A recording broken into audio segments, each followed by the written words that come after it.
5 वर्ष की हुई और पहली क्लास में एडमिशन ले रही है तो भी उसके अकाउंट में पैसा जाएगा।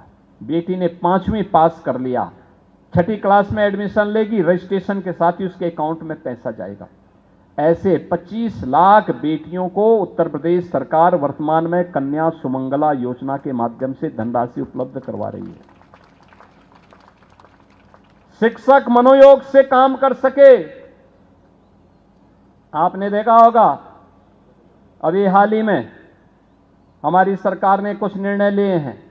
अनुदेशकों को 17,000 रुपये का मानदेय, शिक्षा मित्रों को 18,000 रुपये का मानदेय इसी महीने से हम लागू करने जा रहे हैं।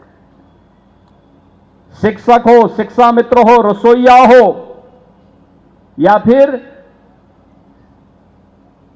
अनुदेशक, इन सभी को हम लोगों ने व्यवस्था की है 5 लाख रुपए की कैशलेस स्वास्थ्य की सुविधा उपलब्ध करवाने के लिए सरकार उसमें योगदान कर रही है।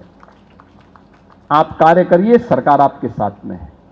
और मेरी आप सबसे अनुरोध होगा, पहली से लेकर के 15 अप्रैल तक ये 15 दिन तक स्कूल चलो अभियान के साथ हर शिक्षक को जुड़ना चाहिए।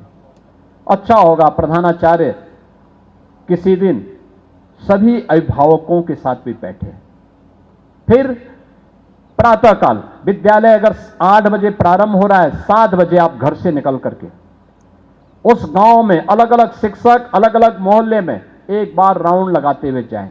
हर अभिभावक का घर खटखटाइए और दस्तक दीजिए घर पे, बोलिए आपका बच्चा कोई स्कूल से वंचित तो नहीं, और बोलिए सब कुछ सरकार फ्री में दे रही है, आप अपना रजिस्ट्रेशन करवाइए, चलो अपने हाथ से बच्चे को स्कूल लेकर जाइए, कोई बच्चा छूटने ना पाए। यह संकल्प जब हर शिक्षक का होगा, हर शिक्षा मित्र, हर अनुदेशक का होगा, ये पवित्र कार्य, राष्ट्रीय कार्य है। याद करना, जब एक बच्चा साक्षर होता है तो समाज साक्षर होता है और राष्ट्र समृद्धि की नई ऊंचाइयों को प्राप्त करता है। याद करना, जब एक बच्चा निरक्षर होता है तो समाज निर्धन होता है और प्रदेश या देश बीमारू बनता है।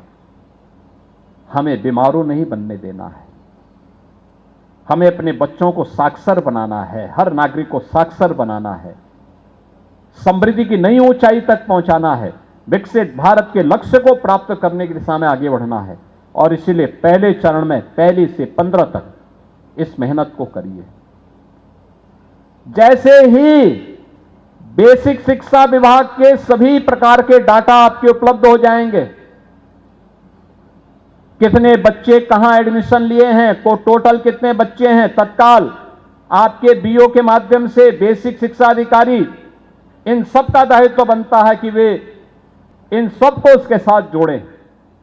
और जैसे सारे डाटा आप अपलोड कर लेंगे, उसके अगले ही 3-4 दिन के अंदर लखनऊ में एक समारोह करके उन बच्चों का सारा पैसा हम डीबीटी के माध्यम से उनके अभिभावक के खाते में भेज देंगे। और तत्काल हमारा दायित्व होना चाहिए कि 15 अप्रैल से लेकर के 30 अप्रैल के बीच उन बच्चों के लिए यूनिफॉर्म, जूते, मोजे, ये सारी कुछ खरीदने के लिए हमें उन अभिभावकों की बैठक कर लेनी चाहिए। ये सभी कार्यक्रम एक अनवरत प्रक्रिया का हिस्सा बनना चाहिए। हमारा प्रयास होना चाहिए कि इस दौरान हम व्यवस्थित रूप से सारे कार्यक्रमों को आगे बढ़ाएं। जुलाई में जब स्कूल खुले उससे 5 दिन पहले आप बेसिक शिक्षा परिषद के विद्यालयों को खोलिए, साफ सफाई करिए। ग्रीष्मावकाश के कारण अगर कहीं पे कोई अव्यवस्था फैली है, कहीं कोई खरपतवार जमा है, गंदगी है, उसको हटाइए, साफ करिए, व्यवस्थित अपने विद्यालय की व्यवस्था को आगे बढ़ाइए।